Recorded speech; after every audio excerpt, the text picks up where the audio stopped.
કરીએ તો એક મહત્વના સમાચાર મળી રહ્યા છે। નજર કરીએ મહત્વના સમાચાર પર તો લોક સાહિત્યકાર માયાભાઈ આહિરની તબિયતમાં સુધારો જોવા મળી રહ્યો છે। ગઈકાલે તેમની તબિયત લથડી હતી, તેમને એડમિટ કરવામાં આવ્યા હતા, ત્યારે માયાભાઈને હોસ્પિટલમાં લાવ્યા ત્યારે ક્રિટિકલ કન્ડિશનમાં હતા તેવું ડોક્ટર તેજસ પટેલનું કહેવું છે।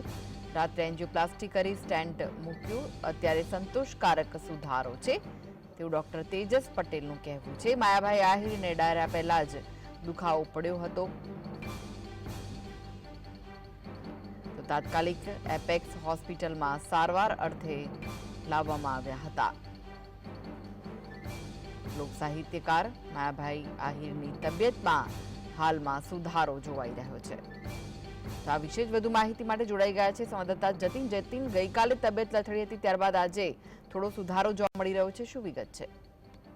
માયાભાઈ આહિર ગત મોડી રાત્રે જ ડાયરો કરી રહ્યા હતા અને ડાયરોમાં તેમને છાતીમાં દુખાવો જે છે તે થયો, તેને લઈ અમદાવાદની એપેક્સ હોસ્પિટલમાં તેમને સારવાર માટે લાવવામાં આવે। ત્યાં સારવાર દરમિયાન જ માયાભાઈ આહિરે એક વિડીયો જાહેર કર્યો અને તેમણે કહ્યું કે તેઓ તેમજ એપેક્સ હોસ્પિટલના ડોક્ટર તેજસ પટેલે પણ પ્રતિક્રિયા આપી। તેમણે જણાવ્યું કે જ્યારે લાવવામાં આવ્યા તેમની ક્રિટિકલ કન્ડિશન જે હતી, ત્યારબાદ રાત્રે એન્જિયોપ્લાસ્ટી કરીને સ્ટેન્ડ મૂકવામાં આવ્યું અને હાલ તબિયતમાં ખૂબ સુધારો જોવા મળી રહ્યો છે।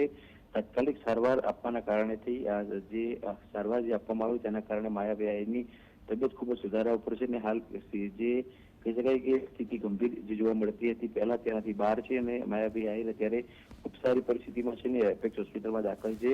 ઓપરેશન કરારના 72 કલાકમાં તેમને રજા જે છે તે આપી દેવામાં આવશે અને તેઓ સંપૂર્ણ 15 થી 20 દિવસ આરામ કરે તે પ્રકારની ડોક્ટરે કહી શકાય કે સલાહ જે છે તે આપી છે।